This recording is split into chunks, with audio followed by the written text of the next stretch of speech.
श्री राधा कृष्णाय नमो नमः। सर्वप्रथम मैं सर्वेश्वर भगवान श्री राधा कृष्ण के चरण कमलों की वंदना करता हूँ। आप सभी भक्तजनों को भी सादर नमस्कार करता हूँ।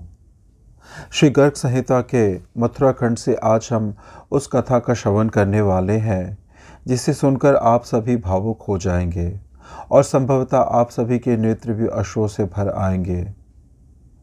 भगवान श्री कृष्ण बलराम के मथुरा जाने की बात समस्त ब्रजवासियों तक फैल चली है।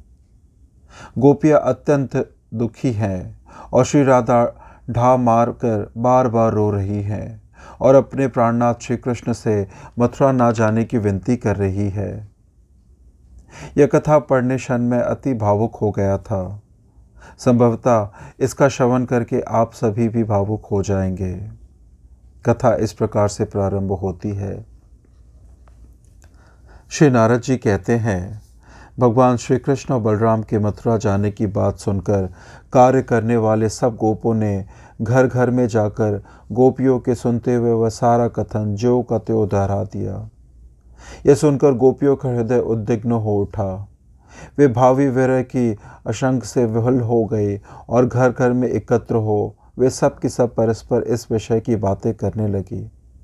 नृपेश्वर महात्मा श्री कृष्ण के प्रस्थान की बात वृषभानुवर के घर में भी पहुंच गई। प्रियतम चले जाएंगे, यह समाचार भरी सभा में अकस्मात सुनकर वृषभानु नंदिनी अत्यंत दुखी हो गई।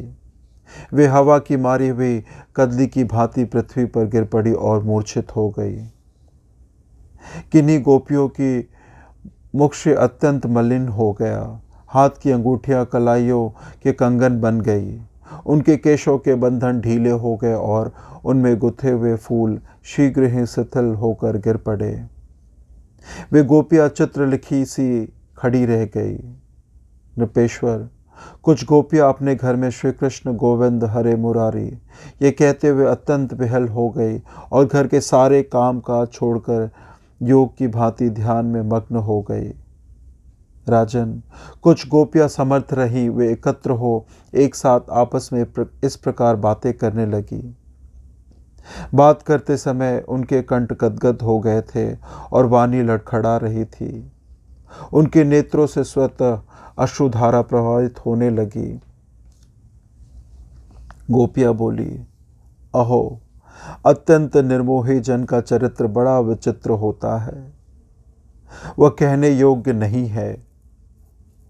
निर्मोही मनुष्य मुंह से तो कुछ और कहता है परंतु हृदय में कुछ और ही भाव रखता है। उसके मन की बात तो देवता भी नहीं जानता, फिर मनुष्य कैसे जान सकता है। रास में इन्होंने जो जो बात कही थी उस सबको अधूरी ही छोड़कर वे चले जाने के उद्यत हो गए हैं। अहो हमारे इन प्राण वल्लभ के मथुरापुरी चले जाने पर हम सबको कौन कौन सा कष्ट नहीं होगा। श्री नारद जी कहते हैं, राजन इस प्रकार कहते हुए गोपंगनाओं के अत्यंत विरह कलेश को जानकर भगवान श्री कृष्ण शीघ्र ही उन सब के घरों में गए। मिथिलेश्वर जितनी व्रजंगनाएं थी उतने ही रूप धारण करके भगवान श्रीहरि ने स्वयं सबको पृथक पृथक समझाया। श्री राधा के भवन में जाकर देखा कि वे सखियों से घिरे हुए एकांत स्थान में मूर्छित पड़ी है। तब उन्होंने मधुर स्वर में मुरली बजाई। वंशी की ध्वनि सुनकर श्री राधा सहसा आतुर होकर उठी। उन्होंने आँख खोलकर देखा तो श्री गोविंद सामने उपस्थित दिखाई दिए। जैसे पद्मिनी कमलिनी कुलवल्लभ सूर्य का दर्शन करके प्रसन्न हो जाती है, उस प्रकार पद्मिनी नायिका श्री राधा अपने प्राण वल्लभ को सामने देखकर आनंद में मग्न हो गई और उन्होंने उठकर वहां पधारे हुए श्याम सुंदर के लिए सादर आसन दिया। कमल नयनी श्री राधा के मुख पर आंसुओं की धारा बह रही थी। वे अत्यंत दीन होकर शोक कर रही थी। अतः भगवान ने मेघ के समान गंभीर वाणी में उनसे कहा। श्री भगवान बोले, भद्रे राधिके तुम्हारा मन उदास क्यों है? तुम इस तरह शोक ना करो, अथवा मेरी मथुरा जाने की इच्छा सुनकर तुम विरह से व्याकुल हो उठी हो। देखो ब्रह्मा जी की प्रार्थना से मैं इस पृथ्वी का भार उतारने और कंसादी असुरों का संहार करने के लिए तुम्हारे साथ इस भूतल पर अवतीर्ण हुआ हूँ। अतः अपने अवतार के उद्देश्य की सिद्धि के लिए मैं मथुरा अवश्य जाऊंगा और भूमि का भार उतारूंगा। तत्पश्चात शीघ्र यहाँ आऊंगा और तुम्हारा मंगल करूंगा। श्री नारद जी कहते हैं, जगदीश्वर श्री हरि की यो कहने पर वियोग विहला श्री राधा दावानल से दग्ध लता की भांति मूर्छित हो गई और उनमें कंप रोमांच आदि सात्विक भाव प्रकट हो गए। उस अवस्था में वे अपने प्राण वल्लभ से बोली। श्री राधा ने कहा, प्राणनाथ, तुम पृथ्वी का भार उतारने के लिए अवश्य मथुरापुरी को जाओ, परंतु मेरे इस निश्चित प्रतिज्ञा को भी सुन लो। यहां से तुम्हारे चले जाने पे मैं शरीर को कदापि धारण नहीं करूंगी। यदि तुम मेरी इस प्रतिज्ञा या शपथ पर ध्यान नहीं देते हो तो दूसरी बार पुनः अपने जाने की बात कहकर देख लो। मैं तुरंत कथा शेष हो जाऊंगी। मेरे प्राण अधरों की राह से निकल जाने को अत्यंत आकुल है। ये कपूर की धूलि कणों के समान शीघ्र ही उड़ जाएंगे। श्री भगवान बोले, राधिके, मैं वेद स्वरूपा अपनी वाणी को तो टाल देने में समर्थ हूं, किंतु अपने भक्तों के वचन की अवहेलना करने की शक्ति मुझ में नहीं है। पूर्व काल में गोलोक में जो कलह हुआ था, उस समय दिए गए श्री दामा के शाप से मेरा तुम्हारे साथ 100 वर्षों तक का वियोग अवश्य होगा, इसमें संशय नहीं है। कल्याणी राधिके, शोक ना करो। मैंने तुम्हें जो वरदान दिया है उसको स्मरण करो। प्रत्येक मास में वियोग दुख की शांति के लिए एक दिन मेरा दर्शन तुम्हें प्राप्त होगा। श्री राधा ने कहा, हरे, प्रत्येक मास में एक दिन मेरी वियोग व्यथा को शांत करने के लिए यदि तुम दर्शन देने नहीं आओगे तो मैं सह दुख के कारण अपने प्राणों को अवश्य त्याग दूंगी। लोकाभिराम, जनभूषण, विश्वदीप, मदन मोहन, जगत के पाप ताप को हर लेने वाले आनंद कंद यदुकुल नंद नंद किशोर, आज मेरे सामने अपने आगमन के विषय में शपथ खाओ। श्री भगवान कृष्ण बोले, रंभोरु राधे, यदि तुम्हारे वियोग काल में प्रतिमास एक दिन मैं तुम्हें दर्शन देने के लिए ना आऊं तो मेरे लिए गौवों की शपथ है। मैंने यहाँ जो कुछ कहा है, मेरे उस वचन को तुम संशय रहित और निष्कपट समझो। जो बिना किसी हेतु के निश्चल भाव से मैत्री को निभाता है, वही पुरुष धन्यतम है।